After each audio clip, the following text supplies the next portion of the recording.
ପରେ ଯୋଜନା ହେଉଛି ପାଣି ଭଳି ଖର୍ଚ୍ଚ ହେଉଛି କୋଟି କୋଟି ଟଙ୍କା, ହେଲେ ସୁଧୁରି ପାରୁନି ଦୁର୍ଗମ ଅଞ୍ଚଳର ଆଦିବାସୀ ଇଲାକା।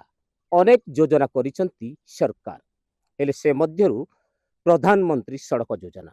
ଆପଣ ଦେଖୁଥିବେ ଆମେ ଆସିଛୁ ଯୋଉଟାକି ଭଟାଙ୍ଗ ପଦରରୁ ମୁସାନାଲକୁ ସଂଯୋଗ କରୁଥିବା ପ୍ରଧାନମନ୍ତ୍ରୀ ରାସ୍ତା।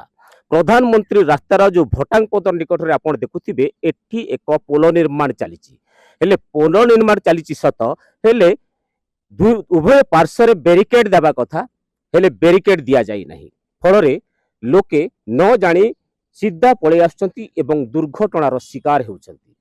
ଆଉ ଆପଣ କ୍ୟାମେରା ପର୍ସନକୁ ଦେଖେଇବେ ବାଇପାସ୍ ରାସ୍ତା। ଆପଣ ଦେଖନ୍ତୁ ଗୋଟେ ବାଇପାସ୍ ରାସ୍ତା ଅଛି। ଏ ପୋଲ ନିର୍ମାଣ ଯେହେତୁ ଆରମ୍ଭ ହେଲା ବାଇପାସ୍ ରାସ୍ତା ହେଲା ଏବଂ ସେଇ ବାଇପାସ୍ ରାସ୍ତାରେ ପୁରା କାଦୁଅ ପଚ ପଚ ରାସ୍ତା, ଯୋଉଟାକି ଗାଡ଼ି ମଧ୍ୟ ଯାଇପାରୁନାହିଁ।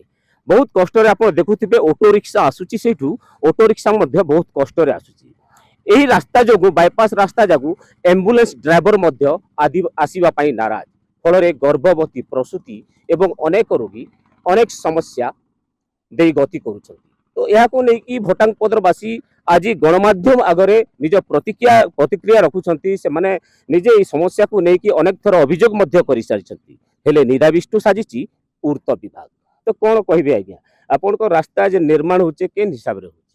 ଆଜ୍ଞା ଦେଖନ୍ ସାମନାନେ ତ ଦିଶୁଛେ ବ୍ରିଜ ବାନ୍ଧୁଛନ୍, ବାଟେ କିଛି ନାଇଁ ଛେକବାର। ରାତି ନେ ବାଇକ୍ ଗୁଟେ ଆସୁଥିଲା, ସେ ପଡ଼ିଗଲା। ରାତି ଆମେ ଯାଉଥିଲା ଟାଇମ୍ ନେ ଆମେ ତାକେ ଉଠା ଉଠି କଲୁ ଆର ହସ୍ପିଟାଲ ପଠେଇଲୁ। আর রাতে সে মঞ্চিকে ফোন করিকিনা সে গাড়ি আনিকরি বাটে মাটিতে ছেঁকা হেলা। তো হেন্তা করে বহুত লোক হিটি পড়ুছন। আর সে বাইপাস রোড যেন বনা হয়েছে সেটা তো কাদো পুচপুচ হয়ে যাচ্ছে। কেন সাইকেল বি যাই হেবার নাই, চালি হেবার নাই। গাড়ি ফাড়ি দুইথর গাড়ি ভাসলাকে আমি নিজে ঘিচি দিয়ে আইছু ট্রাক্টর ধরি করে।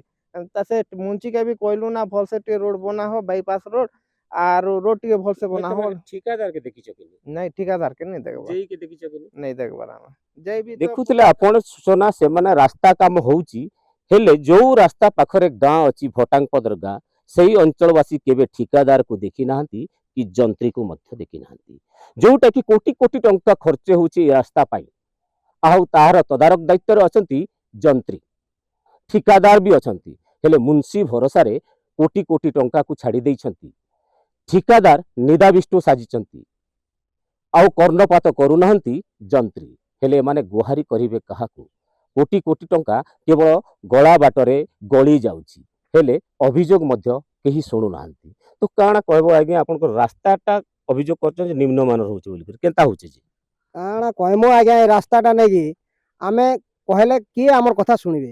ଏଠି ଯେ କାମ କରୁଛନ୍ ସେମାନେ ନେଇକି ଆସିକରି ନେଇକି ରହୁଛନ୍, ନେଇକି ତାଙ୍କେ କହିଲେ ନେଇକି ସେମାନେ ହଉ କାମ କରୁଛୁ, ଏ କରୁଛୁ, ଆଉ ଠିକ୍ ହବ, ଆଜି ହବ କାଲି ହବ ବୋଲୁଛନ୍। ଆଉ ସେମାନେ କାଣା ରାତିରେ ନେଇକି ଆମେ ଯିବା ଆସିବା କରୁଛୁ ଆଜ୍ଞା। ହସ୍ପିଟାଲ ଯାଉଛୁ, ବଜାର ମାର୍କେଟ ଯାଉଛୁ, କେ ଡେଲିଭରି ପେସେଣ୍ଟ ଯାଉଛେ, କେତେବେଳେ ନେଇକି ଆମର ଅଞ୍ଚଳରେ ମ୍ୟାଲେରିଆ ଡାଇରିଆ ସବୁ ବଢି ଯାଇଛେ। ରାତି ବିକାଳି ହସ୍ପିଟାଲ ଯିବାଟା ଭାରି ଅସୁବିଧା ହଉଛେ। ଏଠି ନେଇକି ଆମେ କହିବାର କଥା ଯେ ରାସ୍ତା କରୁଛନ୍ ଠିକ୍। ବର୍ଷା ଟାଇମ୍ରେ, ବର୍ଷା ଖରା ଦିନରେ ହେଲେ ଗୋଟେ ଅଲଗା କଥା। ବର୍ଷା ଟାଇମ୍ରେ ଭଲ କରି ଗୋଟେ ସାଇଡ୍ ୱାନ୍ ସାଇଡ୍ କରି ୱାନ୍ ସାଇଡ୍ ସରିଲା ପରେ ଆର୍ ନେଇକି ଆଉ ଗୋଟେ ସାଇଡ୍ করতে দুই সাইড খাল করে দৌছন। লোক নাকি গাড়ি বাইক গাড়ি গোটা আউছে বলে বাইক গোটে সাইড দিয়ে নেবা, তারপরে নাকি লেডিস কি বসাইଥିବା বলে কাধারকে নেই দেখি আমি কি যেইକି নেই দেখি বলুন। এ ପିଲାମାନେ କେନ୍ ମୁନ୍ସି ମାନେ ଆସିକି କାମ କରୁଛନ୍, ଆଉ ସେମାନେ ଖାଲି ଦେଖୁଛୁ। ଠିକାଦାରକେ ବି ନେଇ ଦେଖବା, ଠିକାଦାର ଦେଖଲେ ବି କହିତୁ ଠିକାଦାରକେ ବି ଆମେ ନେଇ ଦେଖବାର କି ଯେଇକି ବି ନେଇ ଦେଖବାର କି ବର୍ଷର କାହାକେ ନେଇ ଦେଖବା।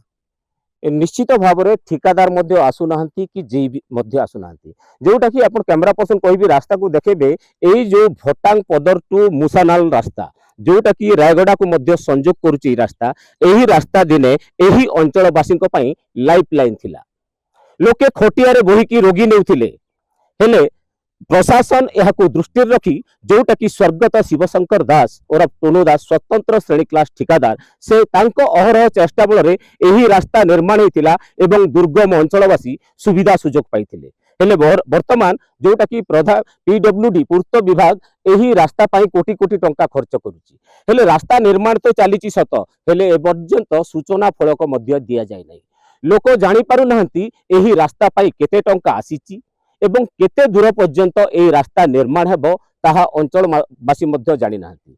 हेले ठिकादार को भी देखी नाहंती कि जीवी को मध्य देखी नाहंती केवल अभियोग करूछंती जो अछि मुंशी हेले एही रास्ता प्रति निहाती दृष्टि देवार वर्तमान आवश्यकता होई पड़िछि एही रास्ता केबे संपूर्ण हेबो ताहा देखिबाकू अंचलवासी चातक भली चाहि बसिछंती कलाहांडी जिला भोटांग पदररू कैलाश साहू नक्षत्र न्यूज।